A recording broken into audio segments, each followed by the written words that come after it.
berapa lama kira-kira Habib Muhammad bin Idris itu menetap di Surabaya, Habib? Ya itu, seperti yang saya katakan, enggak netap di Surabaya. Beliau menetapnya di Cirebon. Taradud cuman, Tapi dari beliau cuma sering datang ke Surabaya, tiap 2 bulan, 3 bulan sekali datang ke Surabaya. Dan di Surabaya pun hanya sekitar seminggu 2 minggu kembali. Karena beliau sangat cinta sama Surabaya. Sangat senang sekali dengan Surabaya. Bahkan Habib Abu Bakar bin Muhammad As-Sigaf kan mengatakan Surabaya manhudun min gibali Nabi Muhammad SAW. Surabaya ini diperhatikan oleh Nabi Muhammad SAW. Yatufu bihadaiman sallallahu alaihi wasallam.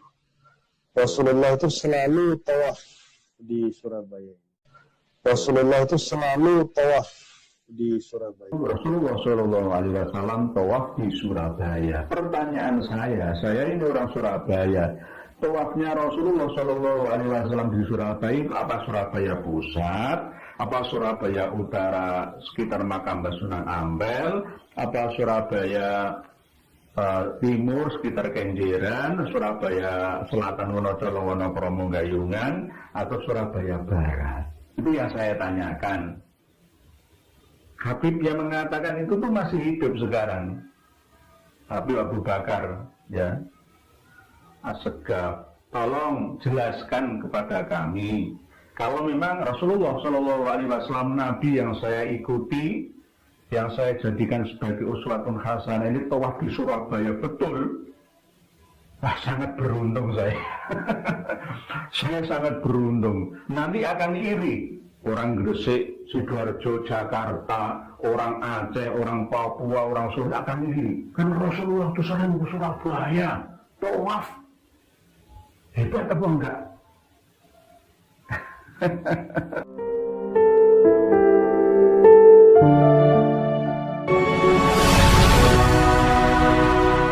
Assalamualaikum warahmatullahi wabarakatuh.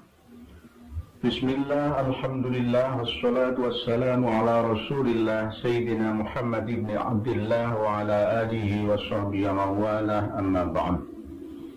Yang kami muliakan, yang kami banggakan, yang kami hormati segenap pemirsa dan pendengar sekalian, Bapak Ibu, kakak adik semuanya, dari semua agama, dari semua suku, saudara-saudariku semuanya, semoga senantiasa dirahmati, diberkahi, diridhoi oleh Allah Subhanahu wa Ta'ala. Pada kesempatan malam hari yang penuh dengan keberkahan ini, insya Allah secara bertahap kita akan membahas tentang kitab Al-Istizadah. Kitab Al-Istizadah ini ada 3 juz. Ini juz 1, juz 2, ini juz 3. Ini masih berbahasa Arab. Insya Allah untuk ke depan umat Islam Indonesia harus bisa menerjemahkan ketiga juz kitab Al-Istizadah ini ke dalam bahasa Indonesia, supaya bisa dibaca oleh semua orang. Karena sebagian dari sejarah yang ada di Indonesia, informasi dari kitab ini belum masuk, alias ada yang bertentangan dan ada yang belum dimasukkan di kitab Al-Istizadah. Ya, kalau beli ya lumayan mahal. Misalkan seandainya diterjemah ke dalam bahasa Indonesia, ya lumayan harganya itu. Lumayan harganya. Hampir 2000 lembar, hampir 2000 halaman kitab ini. Jadi insya Allah kita akan membahasnya, tapi tidak secara keseluruhan, ya. Ada poin-poin yang berhubungan dengan sejarah Ba'alawi yang ada di Indonesia, dan itu sudah sebagian pula kami sampaikan melalui bedah buku yang dikarang oleh Bu Bagus Muhammad Nur Fadil Satya S.Os. Jadi insya Allah ini akan kita bahas. Sebelumnya kita akan mengcounter pernyataan cerita dongeng dari seorang Habib. Ya begitulah. Habib itu mulai dari yang kanak-kanak, remaja, dewasa, sampai yang tua itu ya begitu. Senengannya gawe karangan cerita bebas. Jika saya kumpulkan cerita-cerita aneh bin ajaib yang berisi khurafat, ya kan, berisi dongeng-dongeng yang tidak masuk akal, ya itu banyak sekali. Ya ini sebagian saja secara bertahap pula. Supaya apa? Masyarakat Indonesia, umat Islam khususnya ini tidak tambah bodoh. Oleh sebab itu, yang kemungkinan banyak yang belum tahu, banyak yang belum pernah melihat sendiri, hanya sekedar kila wakola, jari ini. Nah ini secara nyata. Jejak digital itu kejam, Jenderal. Jadi tidak bisa dipungkiri lagi, mau bantah kayak apa? Silahkan kumpulkan semua anggota Rabithah Alawiyah di seluruh Indonesia untuk membantah video ini. Gak ada yang bisa. Benar atau tidaknya, klarifikasi atau bagaimana, gak ada, karena ini jelas, sudah jelas bahwa ada seorang Habib, ya, katanya Habib Abu Bakar Gresik itu pernah berkata bahwa Nabi Muhammad SAW itu mencintai Surabaya. Saya ini Surabaya, Surabaya Pusat, apa Surabaya Selatan, Surabaya Barat, Surabaya Utara, apa Surabaya Timur, kan masih perlu dijelaskan lagi supaya benar-benar jelas loh. Orang Surabaya benar-benar paham bahwa Nabi kita, Nabi Agung Muhammad SAW itu benar-benar tawaf di Surabaya. Ya inilah yang namanya ajaran aneh dan nyeleneh. Terus mau dipercaya. Bahkan sedikit memaksa kepada para jamaahnya, muridnya, pengikutnya, fanatisme buta yang jamaah lakukan kepadanya supaya tambah fanatik. Ini namanya kan kebodohan. Nanti pasti ujung-ujungnya akan menurut saya Wahabi itu. Wahabi kan begitu, ujung-ujungnya pasti ke situ. Coba kumpulkan guru SD, guru SMP sampai dosen perguruan tinggi, bahkan guru besar sekali profesor sekalipun, suruh lihat video ini, aneh apa enggak? Gitu aja. Kita berbicara kewajaran saja. Syuhroh wal istifadhah, menyeluruh dan istilahnya orang sudah banyak kenal ya. Coba ini dikenalkan, syuhrohkan, istifadhahkan ke seluruh Indonesia. Biar semuanya bisa menilai, oh ternyata ajaran para Habib itu menyimpang. Banyak yang menyimpang. Ajaran para Habib itu menyimpang. Banyak yang menyimpang.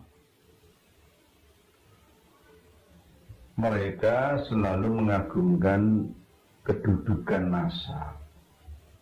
Selalu ingin dipuja-dipuji, dikultuskan, dihulukan, ya. Mulai yang baru lahir sampai yang sepuh. Ya silakan diklarifikasi apa yang saya sampaikan ini.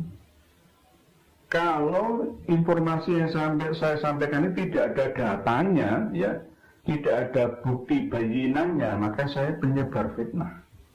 Tapi ini jelas seorang Habib yang mengatakan dengan bukan guyon, ya, bukan candaan, serius, bahwa Nabi Muhammad SAW itu memandang Surabaya dan bahkan tuh sering bertawaf dulu mulai zaman Habib Abu Bakar Gresik, ya, yang menceritakan tentang Habib Idris bin Abu Bakar As-Segaf, ya, pulang pergi Cirebon Surabaya, disuruh untuk menetap di Surabaya, karena Surabaya itu benar-benar dipandang khusus oleh Rasulullah Shallallahu Alaihi Wasallam. Padahal Mbah Sunan Ampel yang sudah duluan dakwah di Surabaya itu tidak seperti itu. Ini namanya mau mengangkangi hasil jerih payah perjuangan seorang waliullah asli Trah Majapahit, asli Trah Nusantara, diakui milik perjuangan nenek kakek buyutnya. Ini namanya serahkan atau tidak, coba? Tidak hanya di Surabaya, semuanya. Di Palembang, Sumatera Selatan itu juga diakui semua. Bisa-bisa seluruh Indonesia. Para pemirsa dan pendengar sekalian, semoga dirahmati oleh Allah. Ingatlah kita akan dawuh Rasulullah Shallallahu Alaihi Wasallam, man kadzaba alayya muta'ammidan falyatabawwa maq'adahu minan nar. Barang siapa berdusta atas namaku dengan sengaja, maka dia telah mencari tempat singgah tinggalnya di neraka. Di kehidupan dunianya merana sengsara, berduka, susah gundah gelisah payah, kesedihan, kesakitan. Di akhirat setelah meninggal dunia juga begitu. Karena apa? Berbohong atas nama Rasulullah Shallallahu Alaihi Wasallam.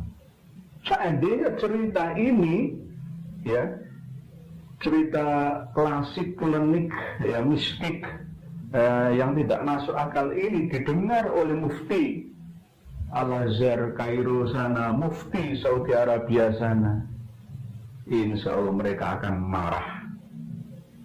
Mereka akan marah dan akan mengatakan bahwa para habib ini mengikut penganut aliran yang menyimpang dari agama yang hak, agama yang lurus, sirat yang mustaqim ini.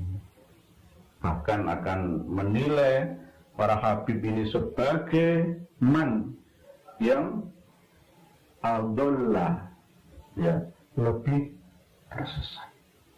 Bahkan adollu wa dhullu an sawa'is sabil,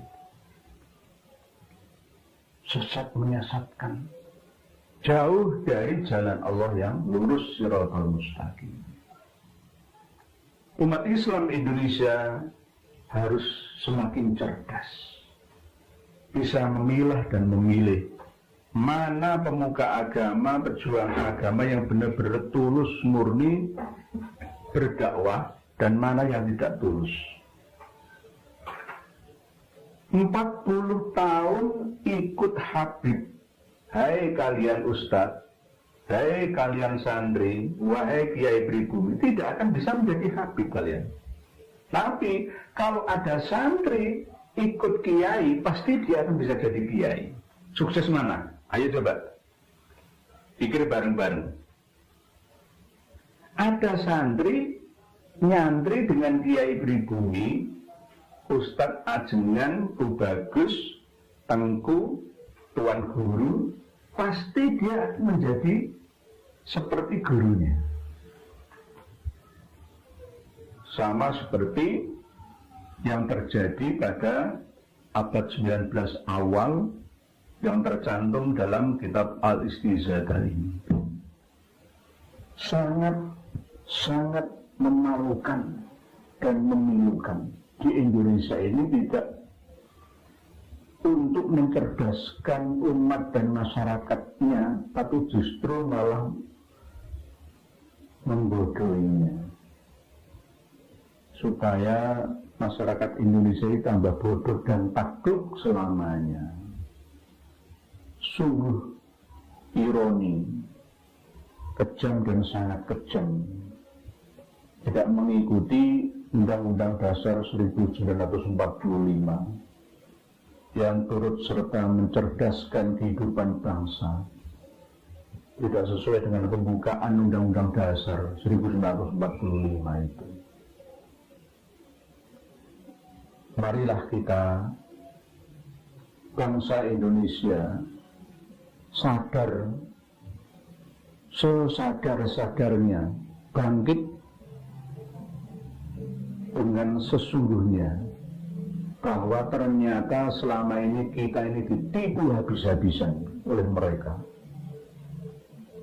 dengan doktrin-doktrinnya, cerita karangan bebasnya, hurufat-hurufatnya hampir sama seperti Syiah Imamiyah Itsna Asyariyah dan Syiah Hulat, Syiah Rafidhah yang ada di Iran.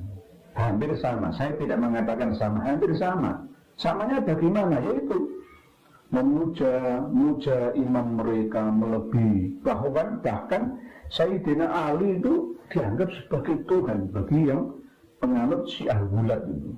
Sebagai Tuhan Sayyidina Ali. Al-Ali minta kepada Sayyidina Ali. Dengan makam Sayyidina Husain aja merangkak sambil jilati sejauh berapa puluh meter sebelum sampai ke makam Sayyid Husain ya di Karbala. Jadi naudzubillah, doktrin sampai ada doktrin yang sangat ekstrim, yaitu dengan cara melukai diri sendiri kayak debus itu ya. Pas Arba'in ya, setelah 10 Muharram dihitung 40 hari setelahnya itu ada hari raya Arba'in, Asyura, khusus Asyura itu juga ada. Kemudian melukai diri sendiri debus. Imamnya nggak berani. Korbannya siapa? Ya pengikutnya. Karena dikasih keyakinan yang keliru bahwa dengan cara melukai diri sendiri itulah bukti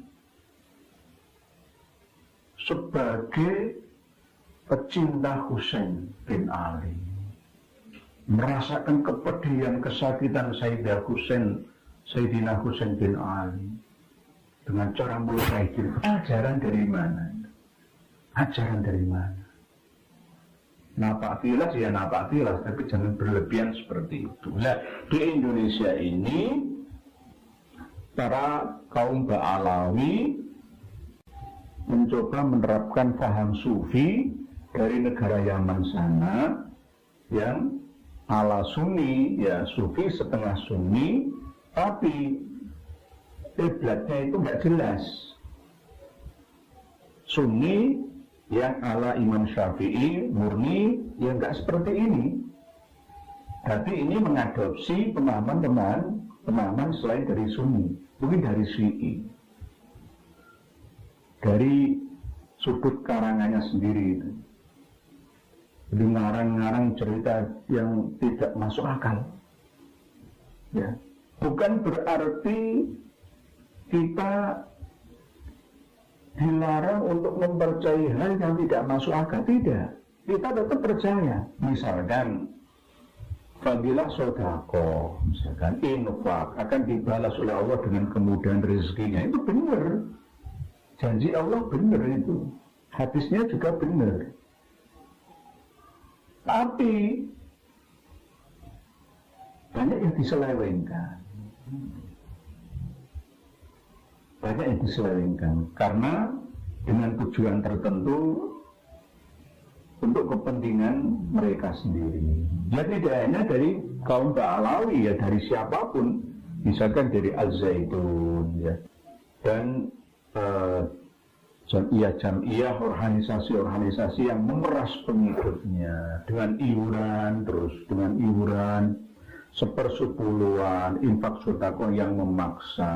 Nah itu bagian daripada menjual agama untuk kepentingan dunianya. Saya ingatkan saudara saya dari kaum Ba'alawi untuk mengakhiri ya pembodohan ini. Jangan buat bangsa Indonesia ini bodoh. Era keterbukaan informasi saat ini semua orang sudah tahu. Al-istizadah ini sebenarnya jika diterjemah ke dalam bahasa Indonesia, orang-orang Ba'alawi, para kafir mesti akan keceling. Yang ngarang kitab ini kan cucunya Mufti Hadramaut Yaman, Ya. Seandainya dibuka betul,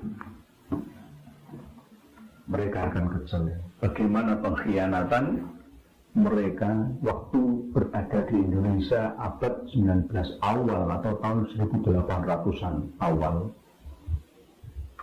sampai datangnya Jepang tahun 1942. Para pemirsa dan pendengar sekalian, rahimakumullah.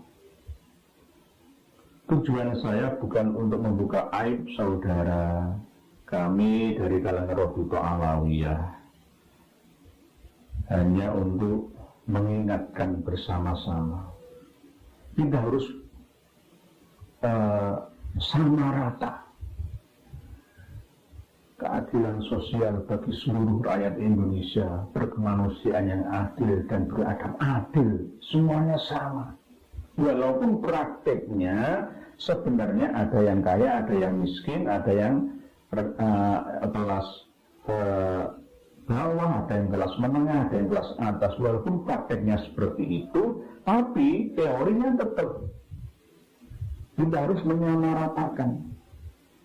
Karena semuanya juga berhak untuk mengakses informasi yang benar yang ada di sekitar kita. Gak bisa dibatasi lagi, sekarang ini era keterbukaan kok.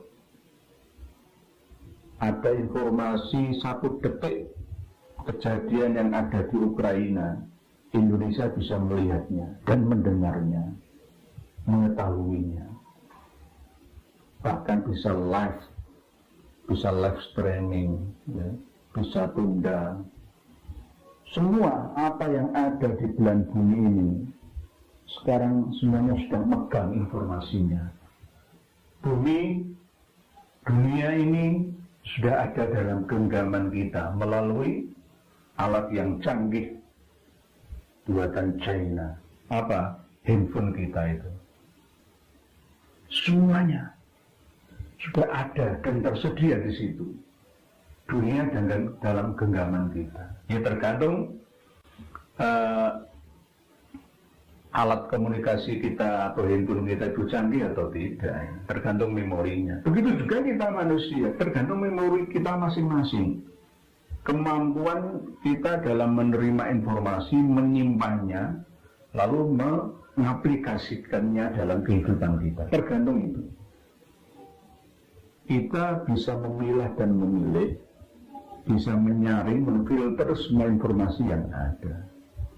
YouTube, ya, nonton YouTube, kita dapat memilih mana yang bermanfaat dan mana yang tidak. Itu terserah kita. Kita tidak bisa mendikte siapapun sekarang ini.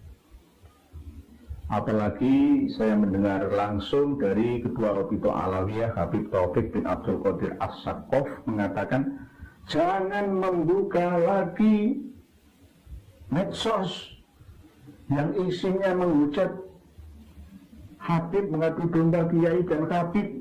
Sebenarnya nggak bisa. Semua orang pegang HP sekarang ini. Membaca aja sekarang sudah pegang HP. Semuanya memiliki insting, rasa keingintahuan. Ya. Semuanya ingin tahu, termasuk masalah tentang kebenaran nasab Ba'alawi ini apakah benar-benar tersambung sampai Rasulullah Muhammad SAW atau hanya tipuan belaka. Ya, semuanya sudah tahu. Kalau ada yang tidak tahu atau yang kurang tahu berarti ketinggalan kereta. Nusron Wahid bilang DNA nggak perlu dan lain sebagainya, nggak percaya DNA. Sekarang ini sudah terbuka. Silahkan gugat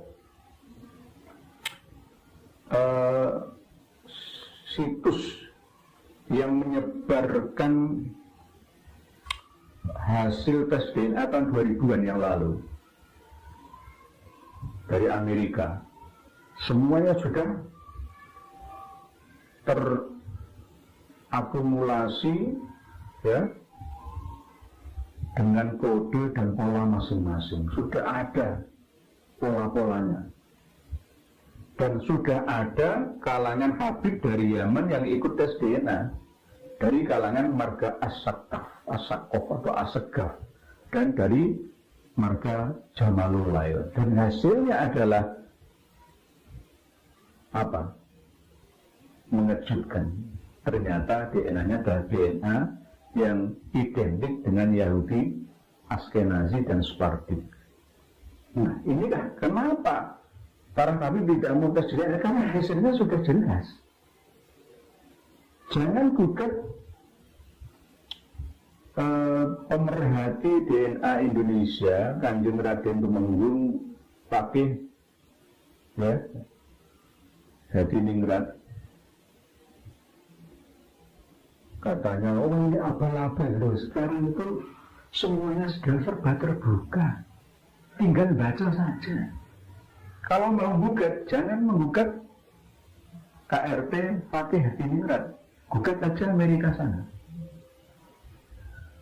gugat aja sana, dipublikasikan secara terbuka. Sudah ada kodenya, pola-polanya, rumusnya, semua sudah ada, dikumpulkan semua. Nggak perlu mengambil sampel rambutnya Rasulullah SAW yang ada di Museum Topkapi, Turki, atau menggali kubur Rasulullah. Nggak perlu, sudah rumuskan semua secara lengkap. Kalian itu berasal dari mana, pindah ke mana, semua sudah ada semua. Jadi nggak perlu khawatir. Bahkan di channel ini ya banyak yang berkomentar ya, namanya ya belum paham mungkin. Masa bisa tes DNA itu? Masa bisa? Nggak percaya aku. Nggak percaya bagaimana? Sekarang ini langit itu sudah tembus ya, antara langit dunia dengan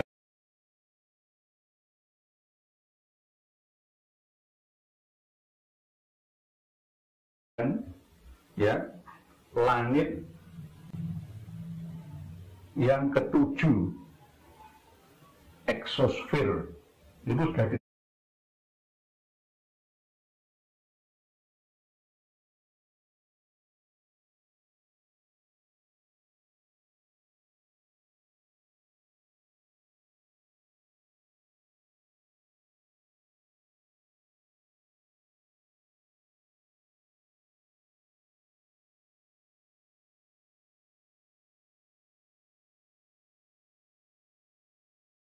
ditembus oleh pesawat antariksa kita. Di sana itu ada stasiun antariksa yang bertujuan untuk mengendalikan seluruh kebutuhan informasi, komunikasi, baik audio ataupun video yang ada di bumi ini untuk melayani seluruh umat manusia.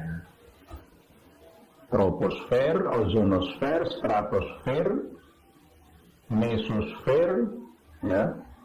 Terus ada lagi sampai ionosfer, termosfer, dan eksosfer. Langit yang ketujuh ini sekarang sudah tembus. Sudah tembus. Jangan khawatir. Ilmu dan teknologi sekarang ini 99% akurat. Sama seperti pada waktu Allah berfirman yang disampaikan oleh Rasulullah SAW 14 abad yang lalu, Innallaha indahu ilmus sa'ah. Sesungguhnya di sisi Allah itu pengetahuan tentang kebangkitan manusia atau kiamat atau kehancuran atau kelahiran manusia. Pas. Wa yunazzilul ghaiba, dan Allah lah yang mengetahui tentang turunnya hujan. Ada ilmu dan teknologi yang bisa meramalkan cuaca, dan bahkan orang Cina pun bisa membuat hujan dengan cara menyebar garam dan lain sebagainya, atau menghalau udara atau bagaimana. Ada teknologinya. Wa yunazzilul ghaitha wa ya'lamu ma fil arham, dan Allah lah sendiri yang hanya mengetahui, yang bisa mengetahui apa yang ada di dalam rahim. Ternyata ilmu pengetahuan modern, jenis kelamin bayi itu bisa dilihat setelah usia di atas 4 bulan, 5 bulan. Bahkan tidak hanya USG 3 dimensi. Sekarang yang terbaru itu 4 dimensi, lebih jelas, lebih akurat, 99,9%. Begitu juga perkembangan ilmu dan teknologi dalam hal persenjataan. Semuanya sudah tidak bisa diingkari lagi, apalagi tidak percaya. Ya mau tidak mau harus kita percaya bahwa ini terjadi karena izin Allah, iradatullah. Sama seperti perkembangan teknologi DNA manusia. Inna nahnu nuhyil mauta wa naktubu ma qaddamu wa atharuhum wa kulla syai'in ahsaynahu fi imamin mubin. Kembali ke judul yang pertama, yaitu Rasulullah SAW tawaf di Surabaya. Pertanyaan saya ini orang Surabaya, tawafnya Rasulullah SAW di Surabaya, apa Surabaya Pusat, apa Surabaya Utara sekitar makam Sunan Ampel, apa Surabaya Timur sekitar Kenjeran, Surabaya Selatan Wonocolo Wonokromo Gayungan, atau Surabaya Barat? Itu yang saya tanyakan.